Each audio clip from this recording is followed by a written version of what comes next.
coffee is a good thing. It's very relaxing. It's not quite coffee, but it's actually pretty close. Hey freelancers, if you are new to my channel, my name is Mary Ann Ramish and I am a freelancer in Los Angeles. My channel and my life is all about building personal and professional goals so that I never stop growing. Today, I am going to share my tips for starting off your day productively. It can be so hard to do if you're not a morning person. So here are my tips. Working from home can be hard, especially if you're like me and the second you wake up, you're hit with a bunch of to-do lists and overwhelming thoughts about all you need to get done. Emails from people, texts from people asking when they're going to get the next bit of work from you, all of this and all of my goals that I want to reach and all of my fears, all of it.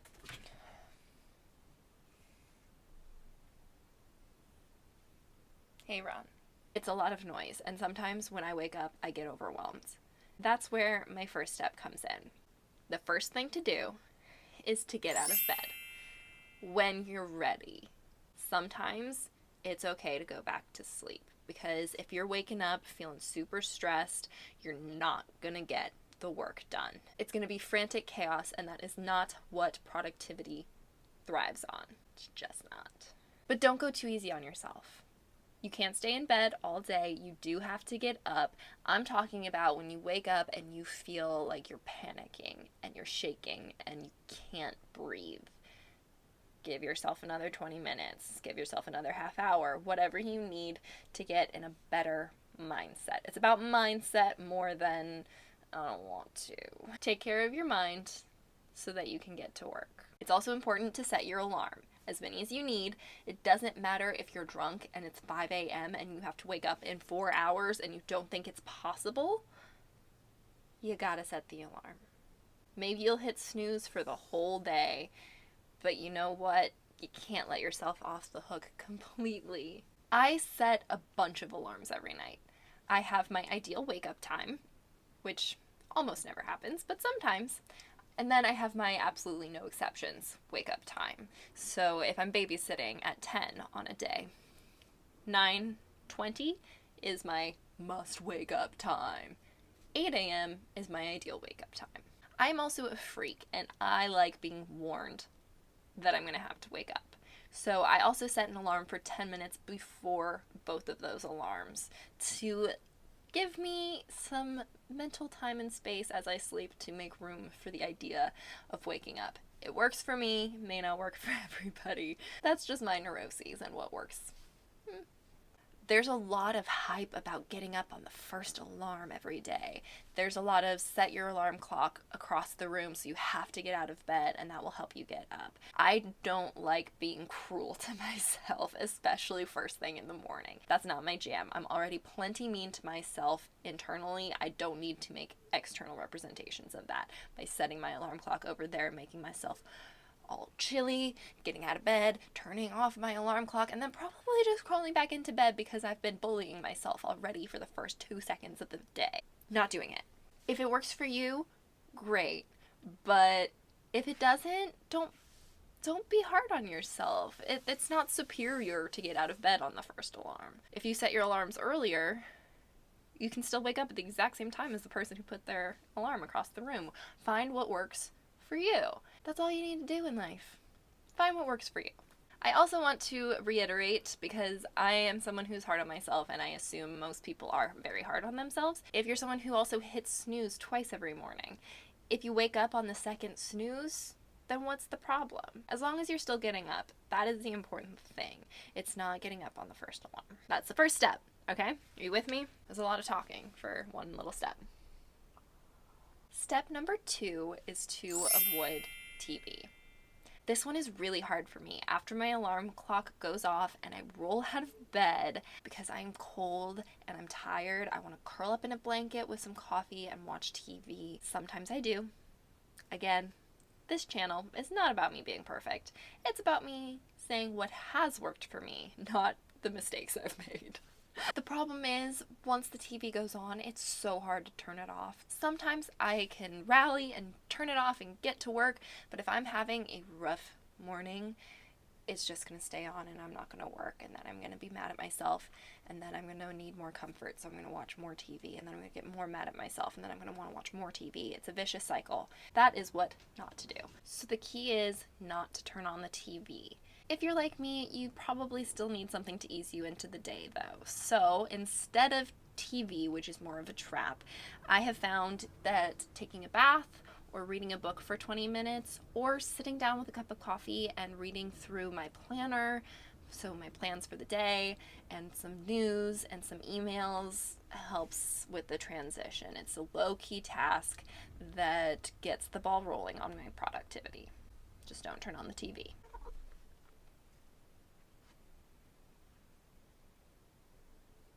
My third tip for a productive morning is probably going to be a little bit of a controversial one. Don't eat the frog. If you haven't heard of it yet, eat the frog is the theory that if you do the hardest task or the task you're looking forward to least first, you're going to have a more productive day because it gives you a huge win. The worst task is over, everything else is easier, and it's all just gravy. There's definitely merit to that, don't get me wrong, but when I'm trying to regularly have a happy, productive day of work at home, doing the hardest thing first starts to feel like punishment. I want to ease in, I want to enjoy my work. The way my mind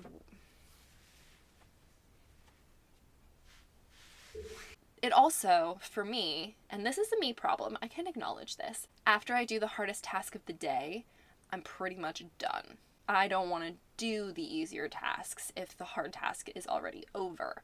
I think that I've done enough work then.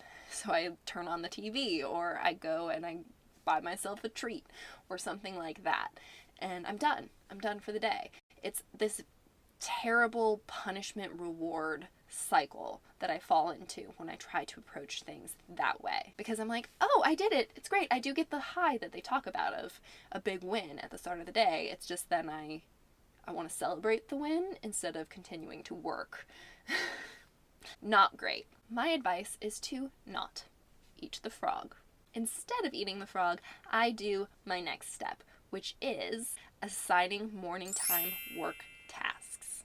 When I wake up in the morning, I usually have the first 2 to 3 hours to myself. That means I have to use this time for designated do-alone quiet time work tasks.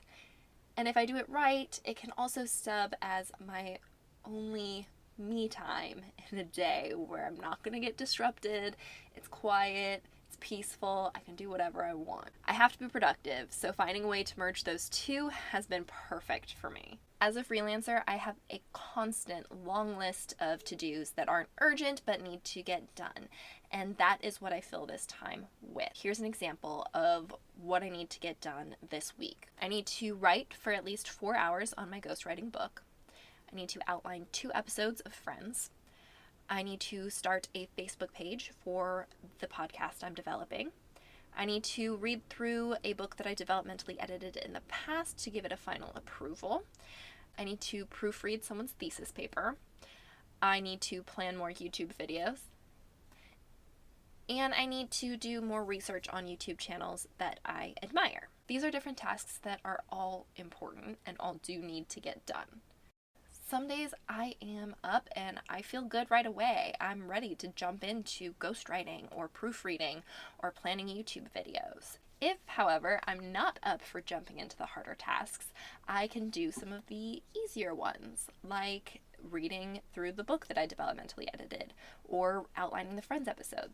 Hey, that's kind of like watching TV, except a lot harder, a lot more focused, and I get drained and eventually want to turn it off. As I get more awake with these first thing in the morning work tasks, I can dive into the froggier tasks, the more difficult items for the day.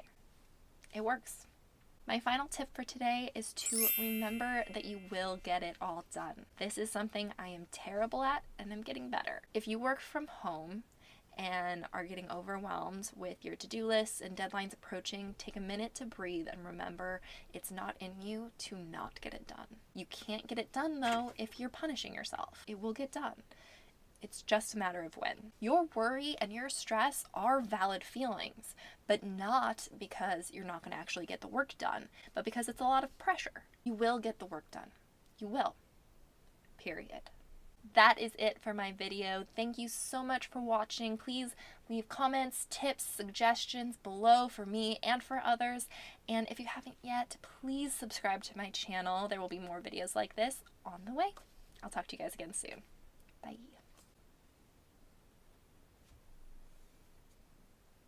You can see his shaved butt from his broken leg. This is a $1,500 shaved butt. Thank you very much.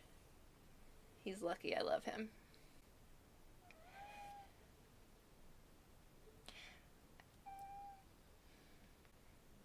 Mulder.